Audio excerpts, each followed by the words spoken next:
Vážení priatelia, Liptovský Mikuláš môže naozaj byť lepším miestom pre život. Spolu to vieme urobiť, dokážeme to. K tomu sú potrebné 4 veci. V prvej rade je to treba hovoriť pravdu. Nie je možné, aby sme sa ako občania dozvedeli až z novín, že sme druhým najzadlženejším mestom v prepočte na jedného obyvateľa s 349 eurami na hlavu vrátanie dojčiat. Druhou prioritou je dobre hospodáriť. Pokúsime sa získať nazad všetky prenajaté majetky, ktoré výnos odovzdávajú do súkromného vrecka a nezostáva v meste Liptovský Mikuláš. Klasický prípad je tepelné hospodárstvo, ktoré vyrábalo takmer 10 miliónov korún zisku v minulosti ročne a dnes len zlomok z týchto peňazí prichádza do mestského rozpočtu.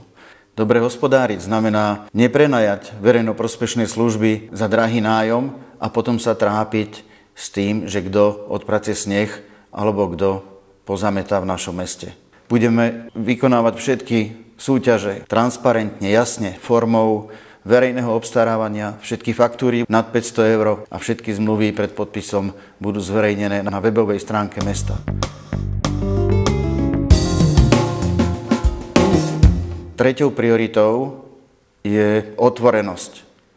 Mesto Liptovský Mikuláš sa stane otvoreným mestom, kde všetci občania, bez ohľadu na to, či sú z politickej strany alebo skupiny priaznivcov primátora alebo politickej strany, ktorá má najsilnejší poslanecký klub, budú mať rovnaký prístup ku necenzurovanému spravodajstvu televízie Liptov. Všetci poslanci budú mať rovnaký prístup na tzv. Tribúnu, necenzurované spravodajstvo jednotlivých poslaneckých klubov, ktorá bude súčasťou mikulášskeho spravodaja. Štvrtou prioritou je vytvoriť dobrý pracovný tím.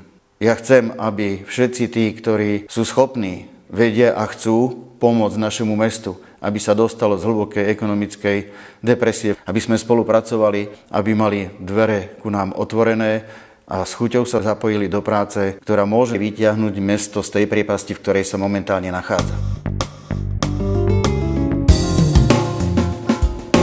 Vážení priatelia, lepší Mikuláš je uskutočniteľný sen. Musíme sa do toho zapojiť všetci.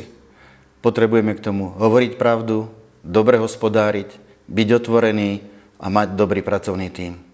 Lepší tím pre lepší Mikuláš! S vami môže byť Mikuláš naozaj lepší.